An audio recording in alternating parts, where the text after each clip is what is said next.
Mira, te voy a dar un ejemplo que no es de un cantante cristiano. Hay un cantante que se llama Gualberto Ibarreto, pero es un cantante venezolano que fue muy famoso y es muy famoso. Ese cantante es de música popular y una vez lo entrevistaron y él dijo en esa entrevista, nunca se me olvida, que él no cantaba, que él no era un cantante, que él entonaba y que él vivió mucho tiempo de su juventud con baja autoestima porque en el grupo musical de su familia, en este caso de su padre, siempre decían, incluso su mismo padre se lo decía, que él era el de la mala voz, o sea, no tenía una buena voz para cantar. Y resulta que Gualberto Ibarreto fue el que adquirió más fama que sus hermanos, más fama que toda su familia, y cuando lo escuchas, te vas a dar cuenta que no es una voz del otro mundo, no era la voz comercial de la época. Y quizás te han dicho a ti que tienes mala voz, y eso suele pasar. A veces cantas en la iglesia o grabas una producción y la producción no termina de tomar la esencia de lo que es tu voz o de lo que tú piensas que es tu voz. Y hay gente que te dice, bueno, cantas bonito, entonas, pero realmente no sientes el apoyo o no sientes que tu voz haya impactado a alguien. Y es que eso puede pasar. ¿Por qué? Porque existen distintos tipos de voces y cada voz es una identidad. Quizá lo que te están queriendo decir es que tu voz no es comercial y eso suele pasar. Mire, por ejemplo, en mi caso, fui con un amigo hace muchos años a una, no sé, iba a haber una audición para un coro musical de la ciudad, allá en Ciudad Guayana. Cuando fuimos, él iba a audicionar, yo solamente estaba de pasada, porque yo en ese momento no pensaba en cantar.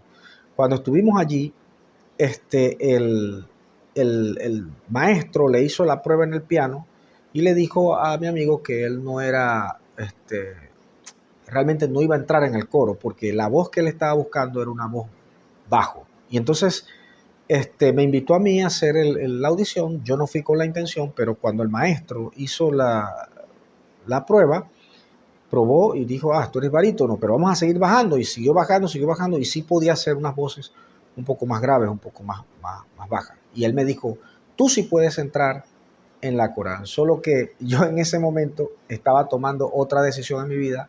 Me fui al Instituto Bíblico y no sé qué hubiese pasado si yo hubiese seguido en ese coro, pero de todos modos ese maestro, gracias. Cuando, cuando experimenté eso en las manos de un maestro, entonces entendí mi identidad vocal, ¿no? Entendí mi identidad vocal. Y al entender mi identidad vocal, tuve paz, porque dije, yo canto así, esa es mi voz, y comencé a hacer registros, cantar en ese registro, perdón. Y comencé a hallar cantantes en ese registro. Por ejemplo, Jaime Murrell, que ya falleció también, está en la gloria, es un cantante cristiano que era un bajo.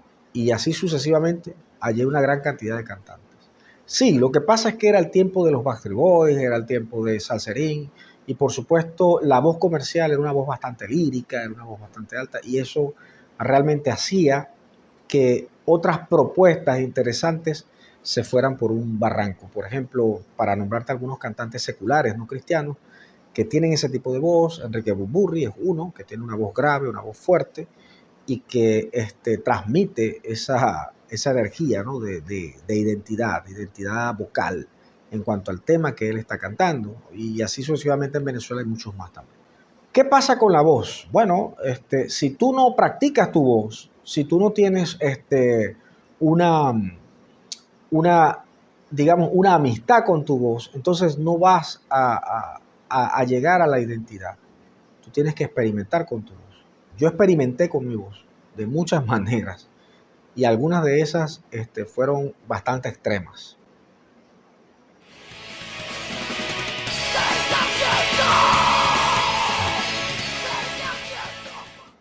Y en esa experiencia que tuve, experimentando con mi voz, sí llegué a dañarme las cuerdas vocales, sí llegué a cometer errores y, y por eso también eso hizo que dejase de cantar. Llegó un momento donde cantaba y sentía quizás que no llegaba a las notas y eso me golpeó demasiado. Hasta que una amiga me dijo, mira, tienes que practicar la respiración.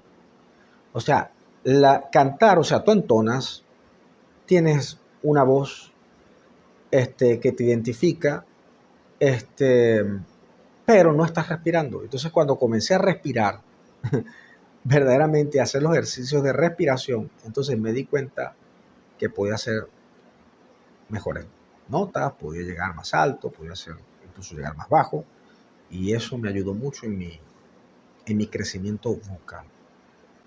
Porque ciertamente hay que estar claros en algo.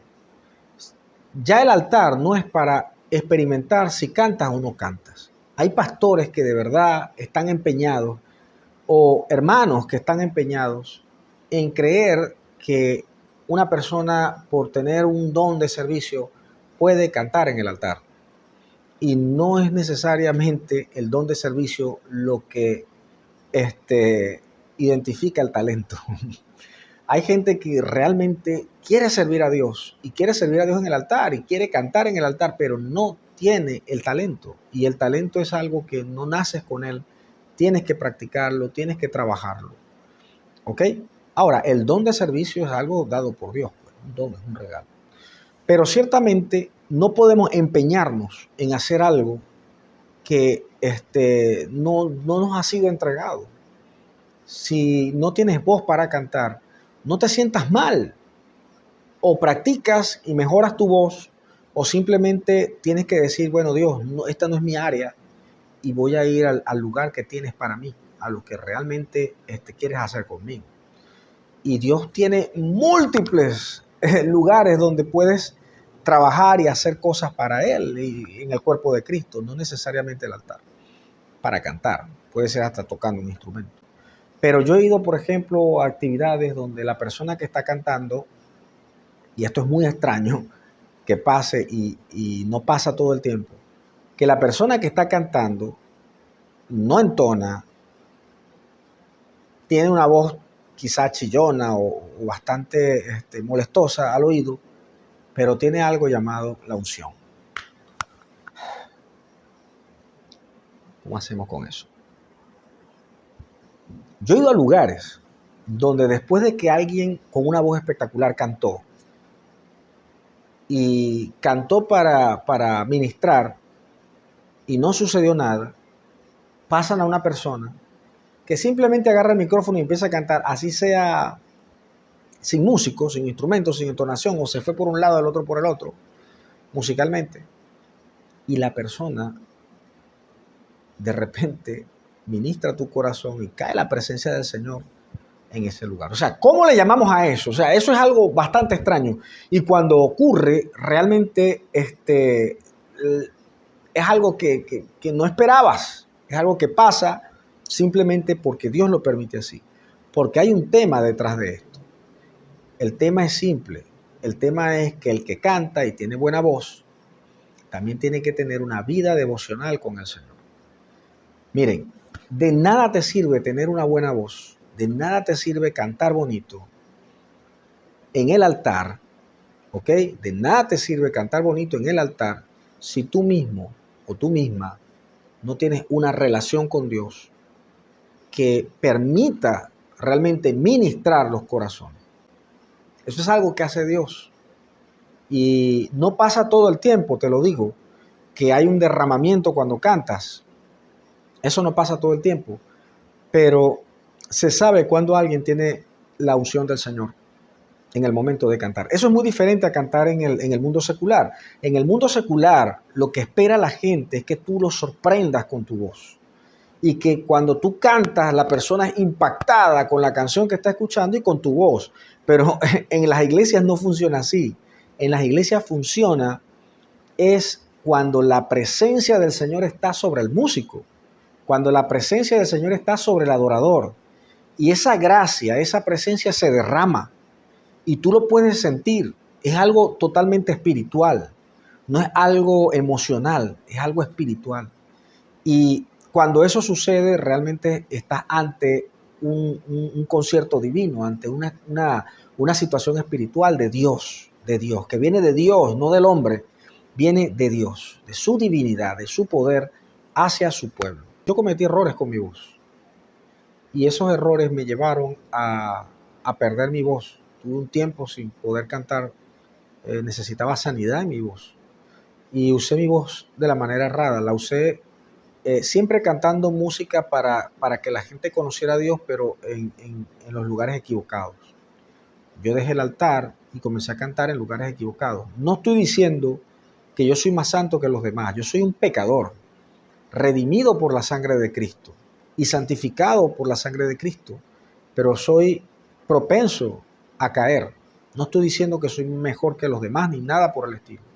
Lo que te quiero decir es que no crecí en esos ambientes y esos ambientes son muy diferentes a los que yo estuve acostumbrado a cantar en el altar. Entonces, mi voz yo la dediqué al Señor y la dedico a Él. Entonces, dedícalo a Él.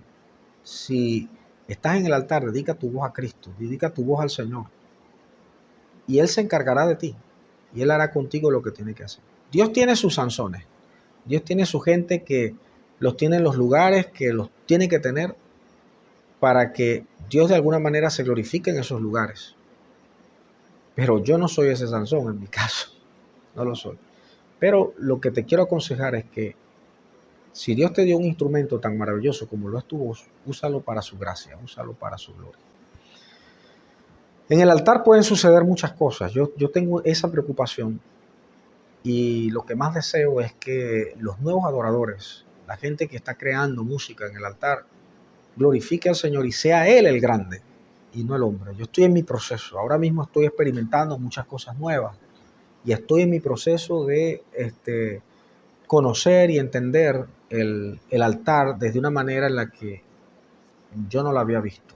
Y ahora que tengo ya mis 40 años, quiero transmitirte mis preocupaciones, pero también transmitirte las soluciones y que puedas tú también experimentar una identidad vocal en Cristo y que tu voz sea un instrumento para ganar almas para Cristo y para romper cadenas que atan el corazón de las personas en el pecado, en la maldad, y que la gracia divina del Señor se derrame en todos aquellos que te escuchen, porque eso es lo que quiere Dios, que el músico, cuando usa su instrumento, haya liberación. Dios te bendiga. Gracias por escuchar este video. Este ha sido el tercer video de estas sesiones que estoy haciendo sobre el altar. Son 5 videos, me faltan 2. Así que, bueno, estamos en contacto. Sígueme por las redes sociales. Dale like a este video y Dios te bendiga.